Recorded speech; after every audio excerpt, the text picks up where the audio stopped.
تاریخ صرف فتوحات دیکھتی ہے، دسترخوان پر پڑے انڈے جیم اور مکھن کو نہیں۔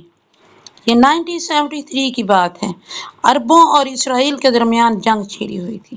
ایسے میں ایک امریکی سینیٹر ایک اہم کام کے سلسلے میں اسرائیل آیا۔ وہ اسلحہ کمیٹی کا سربراہ تھا۔ اسے فوراً اسرائیل کی وزیر اعظم گولڈا مائر کے پاس لے جایا گیا۔ گولڈا مائر نے ایک گھریلو عورت کی مانند سینیٹر کا استقبال کیا اور اسے اپنے کچن میں لے گئی، جہاں اس نے امریکی سینیٹر کو ایک چھوٹی سی ڈائننگ ٹیبل کے پاس کرسی پر بٹھا کر چولہے پر چائے کے لیے پانی رکھ دیا اور خود بھی وہیں آ بیٹھی اور اس کے ساتھ طیاروں، میزائلوں اور توپوں کا سودے پر بات کرنا شروع کر دی۔ ابھی بھاؤ تاؤ جاری تھا کہ اسے چائے پکنے کی خوشبو آئی۔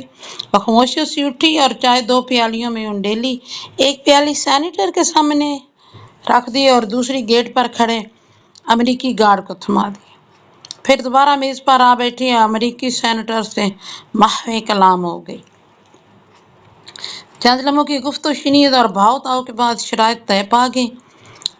اسی دوران گولڈا مائر اٹھی، پیالیاں سمیٹیں اور انہیں دھو کر واپس سینیٹر کی طرف آئی اور بولی، مجھے یہ سودا منظور ہے۔ آپ تحریری معاہدے کے لیے اپنا سیکرٹری میرے سیکرٹری کے پاس بھجوا دیے۔ واضح رہے کہ اسرائیل اس وقت شدید اقتصادی بحران کا شکار تھا۔ جنگ میں اس وقت اس کی شکست یقینی تھی۔ حالات اس حد تک اسرائیل کے خلاف تھے کہ امریکہ تک نے اسرائیل سے منہ موڑ لیا تھا۔ مگر گولڈا مائر نے کتنی سادگی سے اس جنگ کو جیتنے کی خاطر اسرائیل کی تاریخ میں اسلحے کی خریداری کا اتنا بڑا سودا کر ڈالا۔ حیرت کی بات یہ ہے کہ خود اسرائیلی کابینہ نے پہلے اس بھاری سودے کو رد کر دیا تھا۔ کابینہ کا موقف تھا کہ اس خریداری کے بعد اسرائیلی قوم کو 20 برسوں تک دن میں ایک کھانے پر اکتفا کرنا پڑے گا۔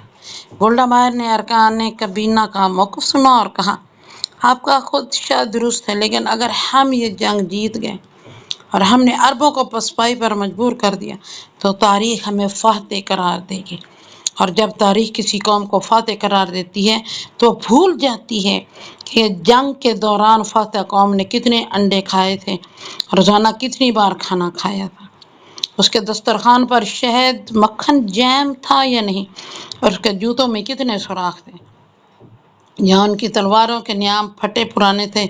یاد رکھیے، فاتح صرف فاتح ہوتا ہے۔ گولڈا مائر کی دلیل میں اتنا وزن تھا کہ اسرائیلی کابینہ کو اس سودے کی متفقہ طور پر منظوری دینا پڑی، اور آنے والے وقت نے ثابت کر دیا کہ گولڈا مائر کا اقدام درست تھا۔ اور پھر دنیا نے دیکھا، اسی اسلحے اور جہازوں کی آنن فانن خریداری کے بعد یہودی عربوں کے دروازوں پر دستک دے رہے تھے، ان پر زبردست بمباری اور پیش قدمی کر رہے تھے، اور جنگ کا نقشہ بدل چکا تھا۔ عرب جنگ ہار گئے، اسرائیل جیت گیا۔ عربوں کے کئی علاقے اسرائیل کے قبضے میں ہیں، جو کہ آج تک ہیں۔ جنگ کے ایک عرصے بعد واشنگٹن پوسٹ کے نمائندے نے گولڈا مائر کا انٹرویو کیا اور سوال کیا، امریکی اسلحہ خریدنے کے لیے آپ کے ذہن میں جو دلیل تھی وہ فوراً آپ کے ذہن میں آئی تھی یا پہلے سے حکمت عملی تیار کر کے رکھی تھی؟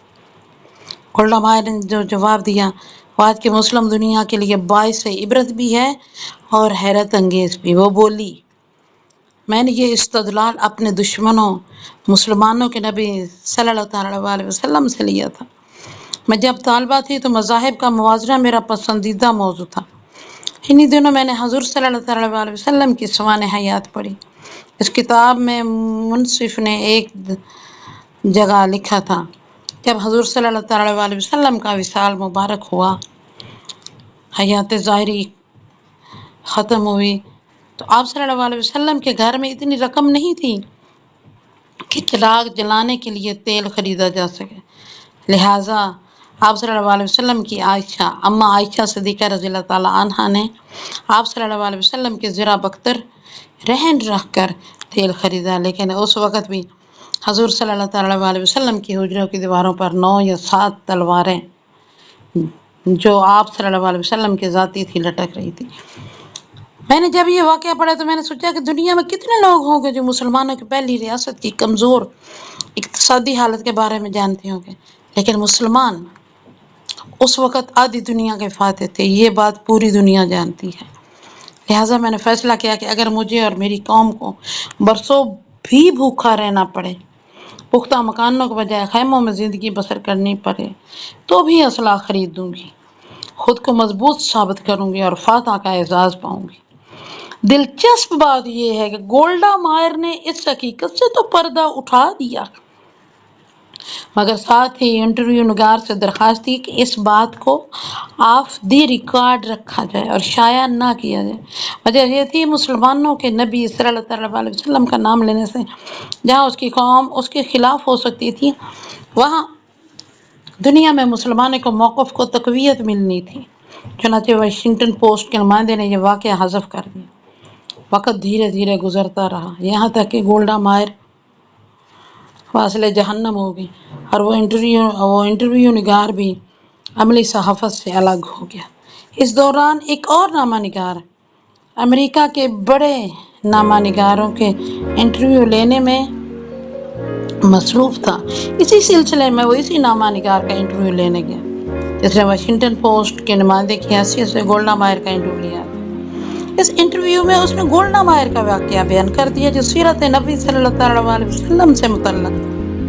اس نے کہا کہ اب یہ واقعہ بیان کرنے میں اسے کوئی شرمندگی محسوس نہیں ہو رہی۔ گولڈا مائر کا انٹرویو کرنے والا نامہ نگار نے مزید کہا، میں نے اس واقعے کے بعد جب تاریخ اسلام کا مطالعہ کیا میں عرب بدوؤں کی جنگی حکمت عملیاں دیکھ کر حیران رہ گیا، کیونکہ مجھے معلوم ہوا کہ وہ طارق بن زیاد اس نے جبل الطارق کے راستے اسپین فتح کیا، اس کی فوج کی آدھے سے زیادہ مجاہدوں کے پاس پورا لباس تک نہیں تھا۔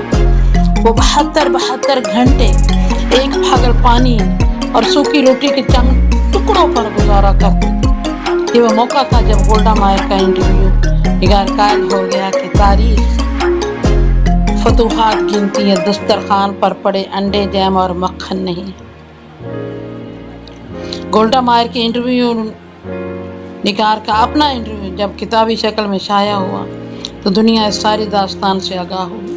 یہ حیرت انگیز واقعہ تاریخ کے دریچوں سے جھانک کر مسلمانان عالم کو جھنجھوڑ رہا ہے، بیداری کا درس دے رہا ہے، ہمیں سمجھا رہا ہے کہ ادھڑی ہوئی افواہوں اور پھٹے جوتوں والے گلہ باند 1400 برس قبل